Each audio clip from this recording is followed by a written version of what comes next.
Power star Pawan Kalyan మాటల మాంత్రికుడు త్రివిక్రమ్ శ్రీనివాస్ మధ్య అనుబంధంపై వచ్చిన రూమర్లు తుస్సుమన్నాయి. దసరాకి నవీన్ దర్శకత్వంలో పవన్ కొత్త సినిమా పూజా కార్యక్రమాలు జరుపుకోవడంతో త్రివిక్రమ్ తో సినిమా అటకెక్కిందని అంతా అనుకున్నారు. ఆ అనుమానాలు నేటితో తొలగిపోయాయి. త్రివిక్రమ్ పవన్ కాంబినేషన్లో తెరకెక్కుతున్న చిత్రం షూటింగ్ మొదలైంది. పవన్ కళ్యాణ్ పై ముహూర్తపు షాట్ ని చిత్రీకరించారు. Harika and Hasini creations banner లో రాధాకృష్ణ నిర్మిస్తున్నారు. ఈ మూవీకి దేవుడి దిగివచ్చిన వర్కింగ్ టైటిల్ అనుకున్నారు.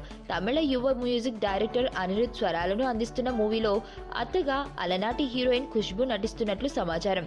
ప్రస్తుతం డారీ దర్శకత్వంలో కాటమరాయుడు చిత్రం షూటింగ్ లో పవన్ బిజీగా ఉన్నారు. ఈ సినిమా నిర్మాణంలో ఉండగానే త్రివిక్రమ్ మూవీని సెర్చ్ పైకి తెచ్చారు. ఈ రెండు చిత్రాలను ఏకకాలంలో పూర్తి చేయాలని పవర్ స్టార్ భావిస్తున్నాడు. కాటమరాయుడు వచ్చే ఏడాది మార్చి 29న రిలీజ్ అవుతుంది.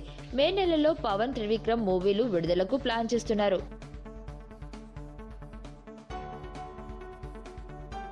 మరణం దేహానికే గాని ఆత్మకు కాదని భగవద్గీత చెప్తుంది. మనిషి బరువెంతున్న మరణానంతరం 21 గ్రాములు తగ్గుతుందని సైన్స్ చెబుతుంది. అంటే ఆ 21 గ్రామ్స్ బరువు